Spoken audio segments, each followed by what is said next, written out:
जय हिंद। स्वागत है मेरे YouTube channel AR Mishra academy में। चलिए, जहां तक हम पढ़ लिए थे उसके आगे कंटिन्यू करते हैं और देखते हैं हम अपनी नेक्स्ट टॉपिक जिसका नाम है प्लास्टर ऑफ पेरिस, जिसे हम शॉर्टकट में POP प्लास्टर ऑफ पेरिस कहते हैं। चलिए पहले देख लेते हैं प्लास्टर ऑफ पेरिस का रासायनिक सूत्र क्या होता है। तो प्लास्टर ऑफ पेरिस का रासायनिक सूत्र जो होता है वो होता है CaSO4 into half H2O।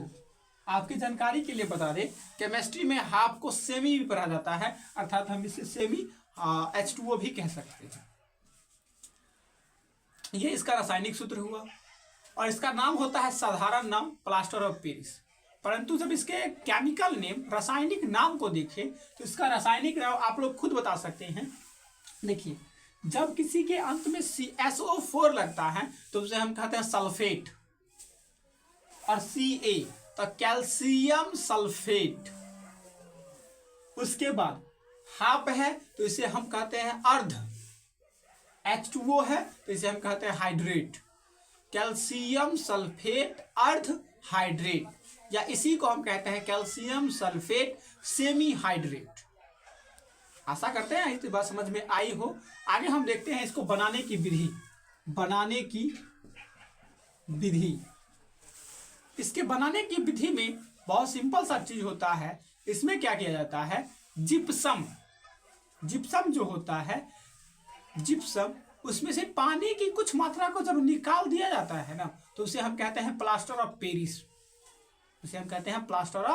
Paris. जब जिप्सम में से पानी की कुछ मात्रा को निकाल दिया जाता है। जिप्सम का जो अनुसूत्र होता है वो होता है CaSO4 इंटू 2H2O। ये जिप्सम है।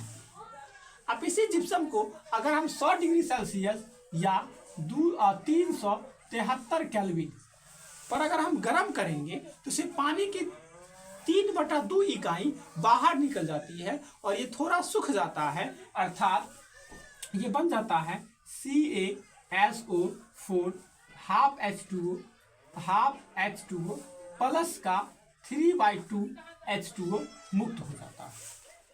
अब मुक्त हो जाता है, आप मैथ अच्छे से जानते होंगे, जब इसको जोड़िएगा तो 2H2O ही आएगा, अर्थात 3H2O मुक्त हो जाता है। अर्थात बनाने की विधि में हम लिख सकते हैं, जब जिप्सम को 373 केल्विन ताप पर गर्म किया जाता है तो प्लास्टर ऑफ पेरिस बनता है, जिसका अनुसूत्र होता है CaSO4 इंटू हाफ H2O। आशा करते हैं बनाने की विधि समझ में आई हो। अब इसके हम गुणधर्म को देखते हैं। गुणधर्म इसका क्या होता है। गुणधर्म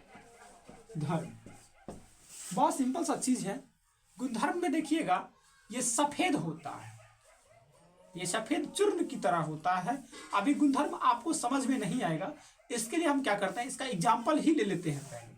जैसे देखते होंगे किसी का हाथ या किसी तरह का बॉडी का कोई हड्डी होता है तो टूट जाता है, तो उसको जोड़ने के लिए, उसको कनेक्ट करने के लिए उसमें ना एक ऊपर से व्हाइट कलर का चूड़े की तरह पट्टी चढ़ा दिया जाता है, जिसका नाम होता है प्लास्टर ऑफ पेरिस।